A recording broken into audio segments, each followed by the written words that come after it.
That is, again, about 2 weeks. Close, sir. 11 days to be exact. Are you aware that, Mr. President, how long it took to begin investigation of 9/11? Obama. I know it must have seemed like a very long time for all the grieving families. Sheen. It was a very long time, Mr. President. 440 days, roughly 14 months. Does it bother you, Mr. President, that it took 5 hours of Defense Secretary Donald Rumsfeld, that it took 5 hours for him after the initial attack to recommend and endorse a full-scale offensive against Iraq? What the Iraq?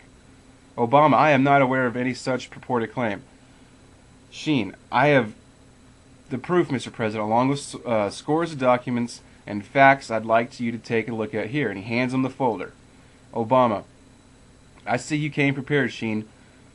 No other way to show it, Mr. President. When in doubt, over-prepare, I always say. He says, now you're acting like the First Lady. He says, that's a compliment. And he says, please continue. Sir, I'd like to direct your attention to the stack of documents in the folder I just handed to you.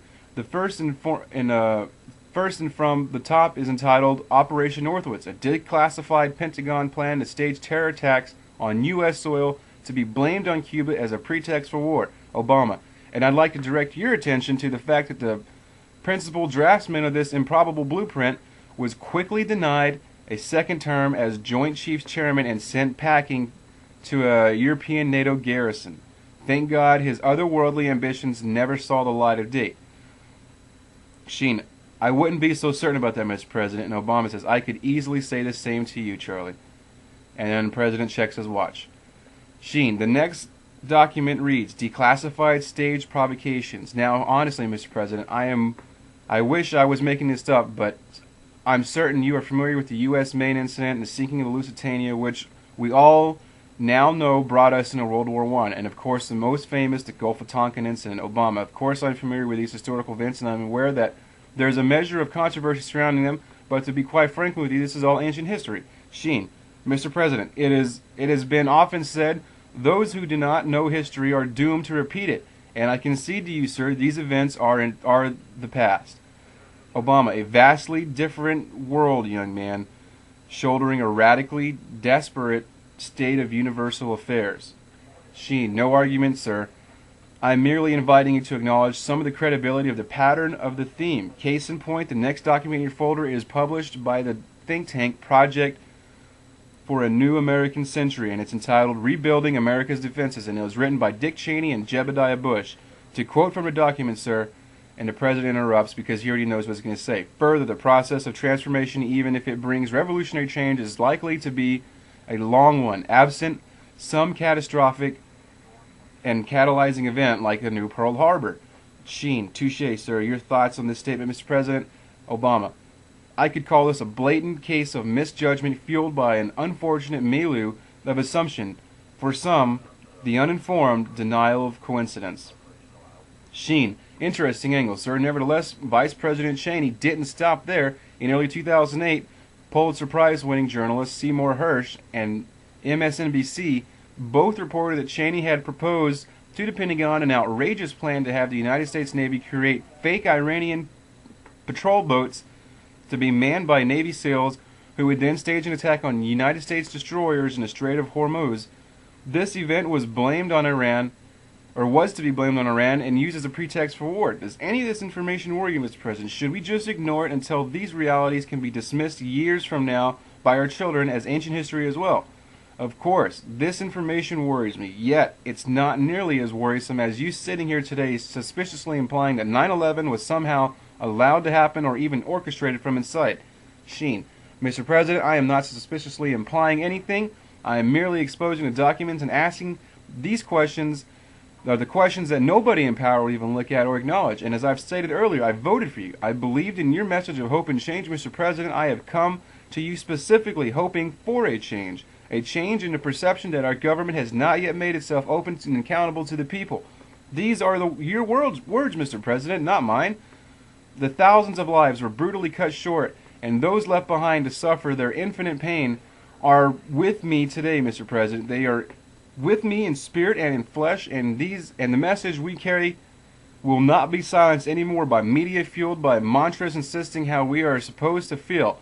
Deciding for them for 8 long years what can be thought and what can be said and what can be asked.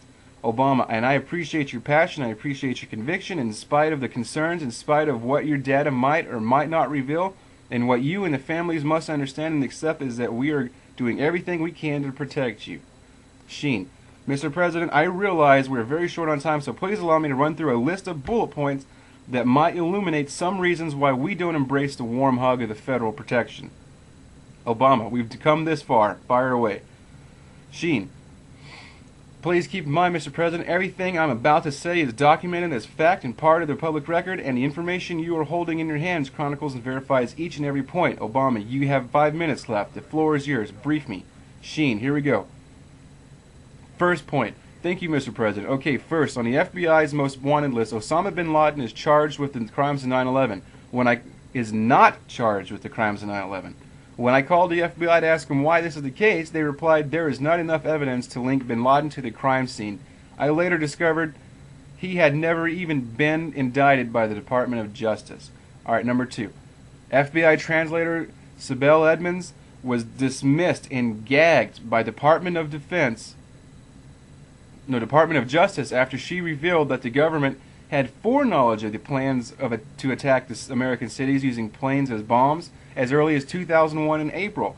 In July 2009, Ms. Edmonds broke the federal gag order and went public to reveal that Osama bin Laden, Al-Qaeda, and the Taliban were all working with the CIA up until the day of 9/11. Number 3. The following is a quote from Mayor Giuliani during the interview at 9/11 with Peter Jennings for ABC News. I went down to the scene. We set up a headquarters at 75 Berkeley Street, which was right there with the police commissioner, the fire commissioner, and the head of the emergency management. And we were operating out of there when we were told that the World Trade Center was going to collapse, and it did collapse before we could actually get out of the building. So we were trapped in the building 10 or 15 minutes and finally found an exit and got out and walked north. And took a lot of people with us. Who told him this? To this day, the answer to the question remains unanswered, completely ignored and emphatically denied by Giuliani on several public occasions. Number 4. In April 2004, USA Today reported, in the 2 years before September 11 attacks, North American Aerospace Defense Command conducted exercises simulating that the White House says was unimaginable at the time, hijacked airliners used as weapons to crash into targets and cause mass casualties.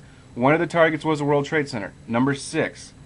On September 12, 2007, CNN's Anderson Cooper 360 reported that mysterious white planes spotted in the videotape by multiple media outlets flying in restricted airspace over the White House shortly before 10 a.m.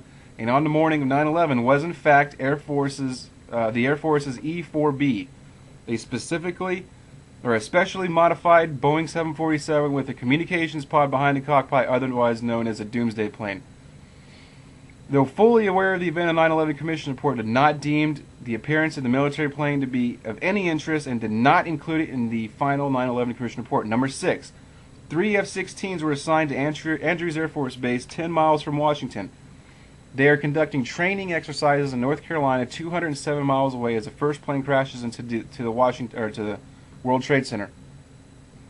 Even at significantly less than their top speed of 1,500 miles an hour, they could have still defended the skies over Washington well before 9 in the morning. More than 37 minutes before Flight 77 crashes into the Pentagon, however, they did not return until 9:55. Andrews Air Force Base had no armed fighters on alert and ready to take off on the morning of 9/11. All right, number 7. World Trade Center Building 7. Watch the video collapse. That one is critical. Just go out there right now, search, Google WTC Building 7, watch it collapse. That is an implosion. All right, back to the thing. Number 8. Flight 93 is the fourth plane to crash on 9/11 at 10:03 a.m. Vice President Cheney only gives